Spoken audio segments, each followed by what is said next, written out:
8 മണിക്ക് പോൾ ആരംഭിക്കാല്ല, ഇത് കൗണ്ടിങ് ആരംഭിക്കുമെന്ന് പറഞ്ഞിട്ടുണ്ട്. ആ വിവരം മാത്രമേ ഇപ്പോഴും ലഭ്യമായിട്ടുള്ളൂ എന്ന് അവർ അവധാനതയോടെ പറയുന്നു. പത്തനാപുരത്ത് UDF നല്ലോണം മുന്നിട്ട് നിൽക്കുന്നു എന്നത് പ്രത്യേകം ശ്രദ്ധിക്കേണ്ടതാണ്. പത്തനാപുരത്ത് പ്രവർത്തിച്ചിട്ടുണ്ട് എന്നാണ് UDF പറയുന്നത്.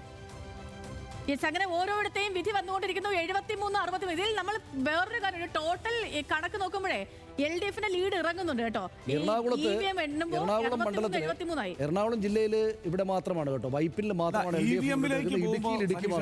നമ്മൾ ആദ്യഘട്ടത്തിൽ തന്നെ പറഞ്ഞില്ല, UDF-ന് അനുകൂലമായ ഒരു ട്രെൻഡാണ് ഈ ഘട്ടത്തിൽ നമുക്ക് കാണാൻ കഴിയുന്നത്.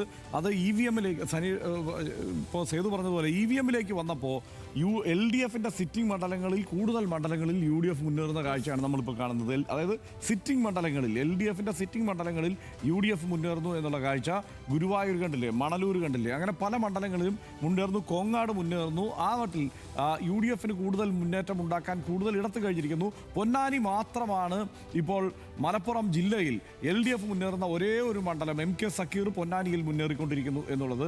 ബാക്കി എല്ലാ മണ്ഡലങ്ങളിലും UDF ആണ് മുന്നേറുന്നത്. ഇപ്പുറത്തേക്ക് പാലക്കാട്ടേക്ക് വന്നു കഴിഞ്ഞാൽ ശോഭാ സുരേന്ദ്രൻ NDA സ്ഥാനാർത്ഥി മുന്നേറുന്നു. അത് മാത്രമല്ല, ആദ്യമായിരിക്കും കേരളത്തിൽ 4 NDA മുന്നേറുന്നു. ആ ലീഡിൽ എന്നുള്ളതാണ്. 4 NDA മുന്നേറുന്നു എന്നുള്ളത്.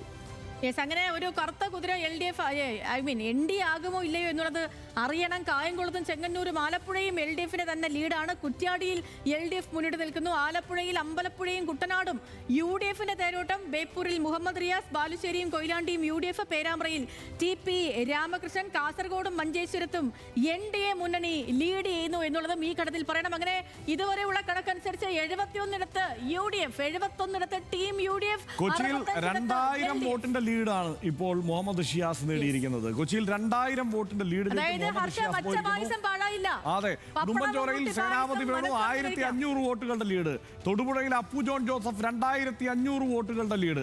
ആ ലീഡ് നിലയിലേക്ക്, EVM-ൽ നിന്നുള്ള ലീഡ് നിലയിലേക്ക് നമ്മൾ പോയാൽ ഇതിന്റെ കളി മാറും സനീഷേ. അത് അടുത്ത ലെവലിലേക്ക്. പക്ഷേ എന്തെങ്കിലും തരത്തിൽ നമ്മൾ ഒരു സൂചനകളെന്ന് പറയാവുന്ന സമയം ആയിട്ടില്ല എന്നാണ് എനിക്ക് ഇപ്പോഴും തോന്നുന്നത്. സ്ഥലങ്ങൾ മുന്നോട്ട് പോകുന്നുണ്ട്. പക്ഷേ കുറച്ച് ഒരു ചിത്രമൊക്കെ കുറച്ചൊക്കെ വന്നു തുടങ്ങിയില്ലേ? ഇല്ല,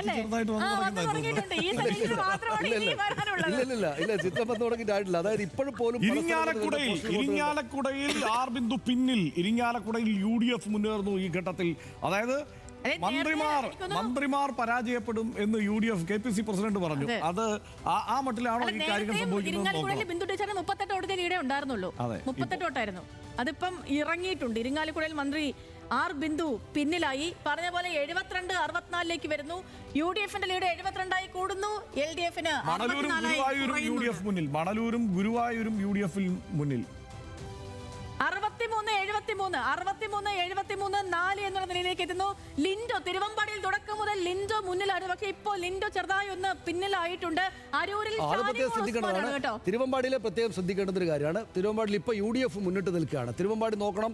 ആദ്യഘട്ടം തിരുവമ്പാടി ഒരു പ്രധാനപ്പെട്ട ഘടകമാണ്. ഈ പറയുന്ന ന്യൂനപക്ഷ കൺസോളിഡേഷൻ, പ്രവാസികളുടെ വോട്ട്, ഇത്തരം സംഗതികളെല്ലാം വന്ന് ഭവിച്ചിട്ട് അവിടെ ശക്തി കേന്ദ്രങ്ങളിൽ തിരിച്ചിട്ട് അതാണ് എല്ലാവർക്കും സ്വീകാര്യനായിരുന്ന ഒരു സ്ഥാനാർത്ഥി അവിടെ ആദ്യഘട്ടത്തിൽ പിന്നിലോട്ട് പോവുകയാണെങ്കിൽ സംസ്ഥാനത്ത് ആകെ ഉണ്ടാകുന്ന തരംഗത്തിന്റെ സൂചന തിരുവമ്പാടിയിൽ നിന്ന് എടുക്കാം എന്ന് വേണമെങ്കിൽ നമുക്ക് കാണാവുന്നതേ ഉള്ളൂ. അതുകൊണ്ട് തിരുവമ്പാടി UDF മുന്നിട്ട് നിൽക്കുന്നു എന്നത് ഒരല്പം ശ്രദ്ധയോടുകൂടി നമ്മൾ നോക്കേണ്ട ഒരു കാര്യമാണ്. ഷാനിമോൾ ഉസ്മാനാണ് ഈ ഘട്ടത്തിൽ ലീഡ്. അരൂര് ഷാനിമോൾ ഉസ്മാൻ ലീഡ് എടുത്തിരിക്കുന്നു. നമ്മൾ ഈ പറഞ്ഞ പോലെ തന്നെ ലിൻഡോ തിരുവമ്പാടിയിൽ പിന്നിലാണ്. താനൂരും തവനൂരും ഒക്കെ പിന്നിലാണ്.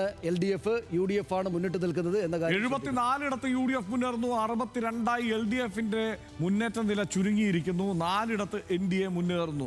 74 UDF ആണ് മുന്നേറുന്നത്. 74. അതായത് UDF പ്രതീക്ഷിച്ച LDF ശക്തി കേന്ദ്രങ്ങളിലെ വോട്ട് താഴ്ത്തിക്കൊണ്ടുവരാൻ അവർക്ക് സാധിച്ചിട്ടുണ്ട്. കണ്ണൂർ ഇപ്പോൾ UDF മുന്നിട്ട് നിൽക്കുകയാണ്.